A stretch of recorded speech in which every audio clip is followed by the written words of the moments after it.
Bonjour. Aujourd'hui, il est question pour nous de définir, n'est-ce pas, la notion de variation quadratique qu'on a vu à l'épisode précédent, mais pour un processus particulier, pour un type de processus particulier, à savoir le processus d'Ito.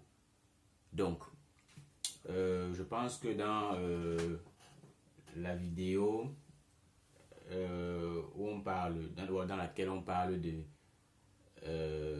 conditions d'existence d'unicité d'un processus stochastique, je ne sais pas si j'ai précisé ce qu'on entendait par processus d'Ito. Mais bon, si je n'ai pas précisé, je vais le faire ici rapidement avant de continuer. Donc, pour définir déjà la variation quadratique d'un processus d'Ito, il faut déjà mettre en exergue les éléments d'un processus d'Ito. Un processus est dit d'Ito si bien sûr il est un processus stochastique d'abord, mais s'il possède un drift et une diffusion. Ok, un drift et une diffusion, il est gouverné par un mouvement moyen standard.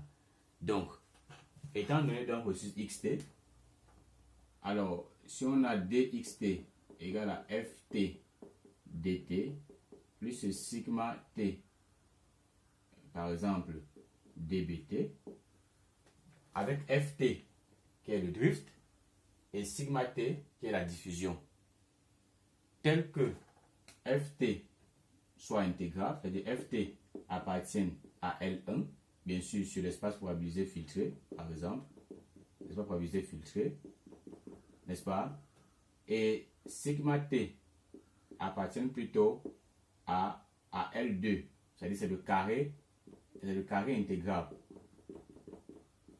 C'est le carré intégral. Alors, on dit qu'on a affaire à un processus d'Ito. On dit que là, on a affaire à un processus d'Ito.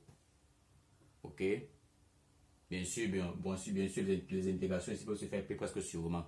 Là, pour garantir, par exemple, les conditions d'existence d'une solution forte, qu'on verra peut-être plus. Non, qu'on a vu dans cette vidéo-là même. Je parle dans la vidéo conditions, unicité des processus stochastiques. On en parle. Je mettrai le lien en description.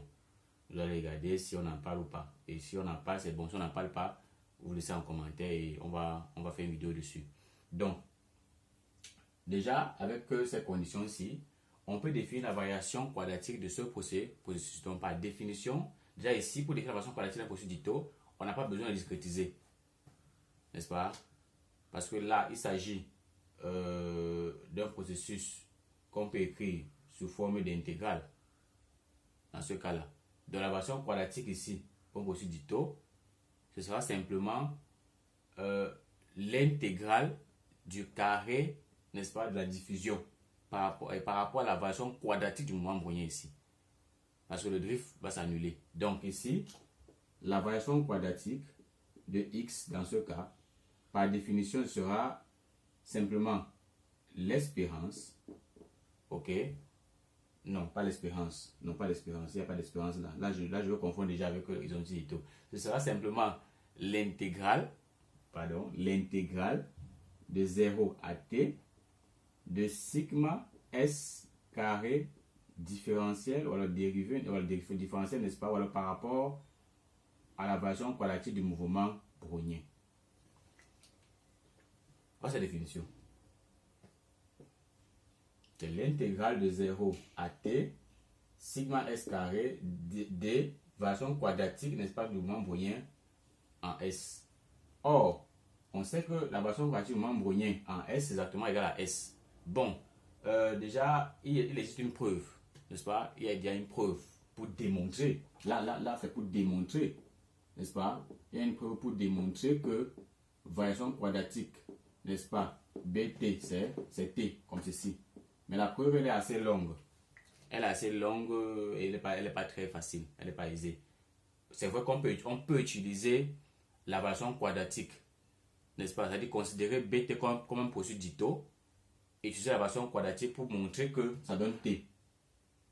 Il y a un petit calcul simple qu'on fait, c'est-à-dire qu'on parle de variation quadratique de B, comme ceci, qu'on peut écrire en covariation de BB, comme ça là, et on transforme BB sous forme d'intégrale. C'est l'intégrale de 0 à point dBs, et ainsi de suite, ça va donner T. Il y a un petit calcul qu'on fait, ça donnera T en fait, c'est très facile. Mais, il y a une démonstration maintenant Parce que là, c'est l'utilisation de la version quadratique en supposant que B est déjà un processus dito pour montrer que la version quadratique donne T. Mais il y a une démonstration formelle, n'est-ce pas, de T égale la variation quadratique de T. Égale la variation quadratique de B, autant pour moi. Mais elle est assez longue, donc on ne peut pas le faire en vidéo. Mais je le fais déjà dans mes cours en ligne. Dans les cours en ligne, je démontre en fait ça avec les étudiants. On n'a pas... C'est pas une démonstration aisée, mais elle n'est pas aussi extraordinaire. Mais elle est quand même un peu longue. Raison pour laquelle je ne peux pas le faire ici, pas le faire sur YouTube. Donc, ce qui veut dire que ceci sera égal à l'intégrale de 0 à t de sigma s ds, puisque crochet bs c'est simplement s.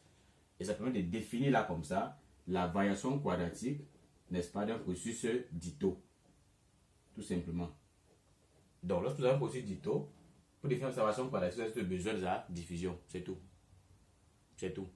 Et c'est très utile, n'est-ce pas, dans le cas de la formule dito, ou même par exemple pour estimer les volatilités. Parce que la diffusion peut être une volatilité. Et pour estimer la volatilité, on peut utiliser cette formule pour pouvoir estimer sigma s, tout simplement. Ok. Donc, je pense que là, après ceci, on va parler de covariation. C'est pas, la vidéo qui va suivre, sera sûrement, ça portera sûrement sur la covariation. Mais j'ai eu plusieurs commentaires, n'est-ce pas, voilà, plusieurs demandes. C'est-à-dire que les gens qui voudraient savoir comment est-ce qu'on démontre que le moment brownian n'est pas différenciable.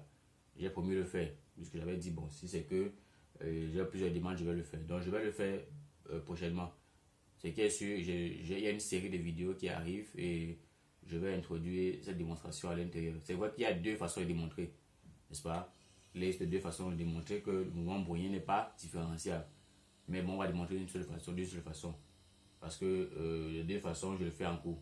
Je le fais, n'est-ce pas, dans mes cours en ligne. Donc, sur YouTube, je vais faire une seule méthode et bon, on va continuer. Ok.